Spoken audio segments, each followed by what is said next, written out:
What is up, everybody? We got the Season 7 patch notes for Apex. Let's go ahead and get into them.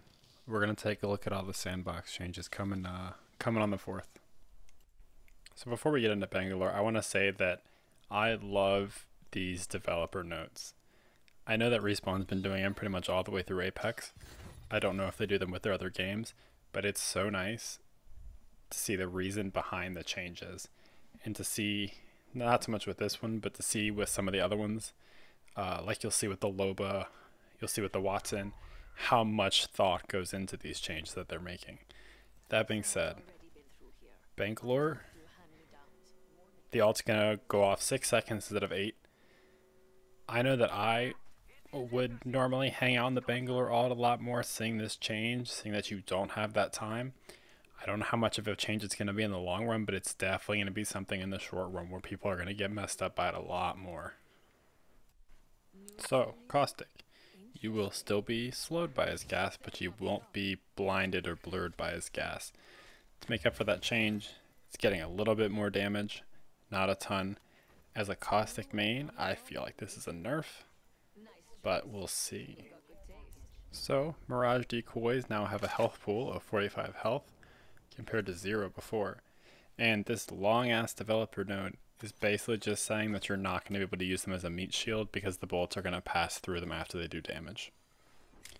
Octane's passive healing is doubled, so it now takes 100 seconds to go from no health to full health.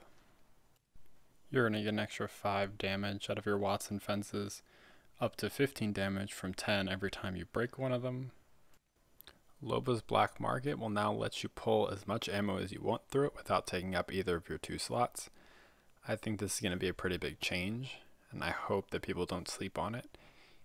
What it basically means is that you're going to be able to empty out your bags a little bit and then pull all of the ammo within the range, and you can just drop it on the floor at your feet basically, and now there's no more ammo for any other teams that aren't going to come to you or are going to run out of ammo or anything like that.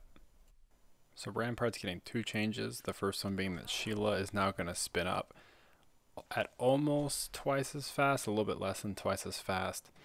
And the amped walls are going to go up in 3 seconds instead of 4 seconds. So hopefully that's going to kind of cut down on the time where people are going to be able to destroy the wall really easily because it is super fragile before it gets fully built. Pathfinder is once again getting changes. One to his hitboxes, one to his grappling hook. There will be more about that here in a sec. So Respawn was nice enough to give us the old and new hitboxes to look at and compare. I'm going to recommend that you either pause this and take a look at them, or wait until somebody on Reddit does the math and tells us exactly how much bigger it is, pixel by pixel. But it looks like it's pretty significant, especially in the head and the chest. So for his grappling hook, you no longer have to be on the ground for your cooldown to start. So if you shoot yourself up in the air and you fall at a fast enough speed, which is now 500 units per second instead of 300 units per second, then your cooldown will start then. It's also going to take you to double the distance to hit that maximum cooldown. That maximum cooldown is now 30 seconds instead of 35 seconds. And another really big change that I think is probably the biggest of them all is that your cooldown now, when you hit 30 seconds, you have 5 more seconds before it starts the cooldown. Even if you're still sliding or flying or doing whatever you're doing, the longest your cooldown can be is 35 seconds. On to the weapons. R99 is coming out of the supply drop. It's having its damage reverted back down to its pre-season 6 damage. And it's going to have the same ammo capacity that it had before it went into the crate as well. The Prowler is going to be taking its place in the crate, and even though the Select Fire hop-up is being removed from the loot pool this season, which we'll get into later, the crated Prowler will still have the ability to change between the 5-round burst and the full auto. So like every season, we're going to get a fresh set of gold weapons. This season we're going to have the Wingman, the Sentinel, the Havoc, the G7 Scout, and the Alternator. I'm particularly excited for that gold Alternator, and kind of excited for the gold G7 depending on what scope they give it. And I'm sure some people are super excited about the gold wingman. I am terrible with the wingman, and I just know that it means that I'm going to get shredded a little bit more. So for the Hemlock, there's going to be a good amount more recoil, but that should be more noticeable in the burst mode than it should be in the single fire mode. They're also reducing the headshot multiplier from 2.0 to 1.75, which translates to about 5 damage against the no helmet character. The Havoc is just getting a new recoil pattern. The L-Star is also getting a simplified recoil pattern. You're also going to be able to shoot in bursts a little bit easier. It's going to be 0.15 seconds down from 0.4 seconds between trigger pulls. So you'll be able to feather it a lot easier, and it will also cool down a lot quicker. It'll be 1.15 seconds from 99.9% all the way down to 0% charge. So you'll be able to feather it a lot easier, and you'll be able to feather it for longer as well. I'm excited for these changes. The L-Star has always felt really bad to me, and I'm hoping that this will make it feel a lot better because it is a gun that I've always wanted to be able to use.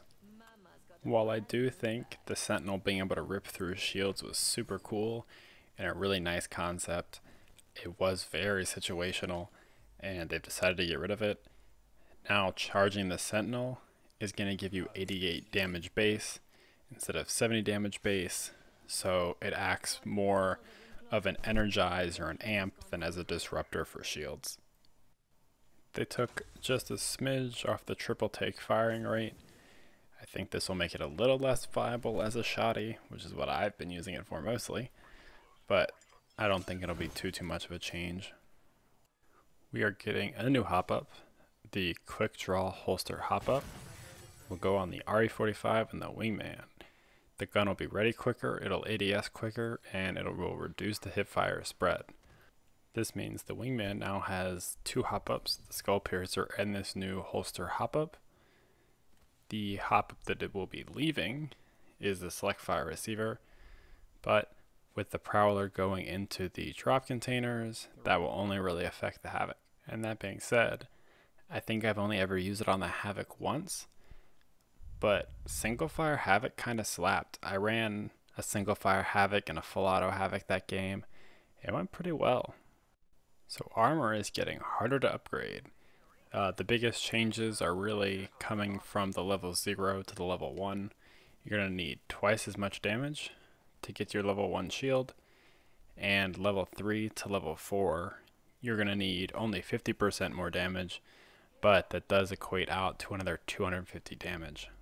While it would probably be pretty rare, this does mean that it is 1300 damage now to go from 0 drop armor all the way up to a pred shield, and that difference is 375 damage from pre-change to post-change. All of the rings except for the first ring are going to hurt less. This also means that ring 2, after you're downed, you should be able to pop a syringe, which means you'll be able to, you'll be able to heal yourself out of the second ring if you go down, which is nice. It's gonna be nice not to have to slide and punch and try to shove teammates all as far as we can. And in the later rings, 4 through 7, you're looking at a 10% difference per tick. That's going to be a lot. It's going to mean you can take 5 or 6 more ticks than you could have previously. It's going to mean that teams aren't going to be dying to the ring as much. So outside of those sandbox changes, we're going to get the new Legend Horizon, we're going to get the new map Olympus, and we're going to get the new vehicle, the Trident. So that's what's coming sandbox wise on November 4th with the release of Season 7 of Apex Legends. I'm going to try and get some more Apex content up later this week, hopefully on Thursday once we've got a chance to try out the new map. And yeah, I guess I'll see you guys then. If you like this kind of content, feel free to like and subscribe. I try to post twice a week, so there should be something new each time you come back.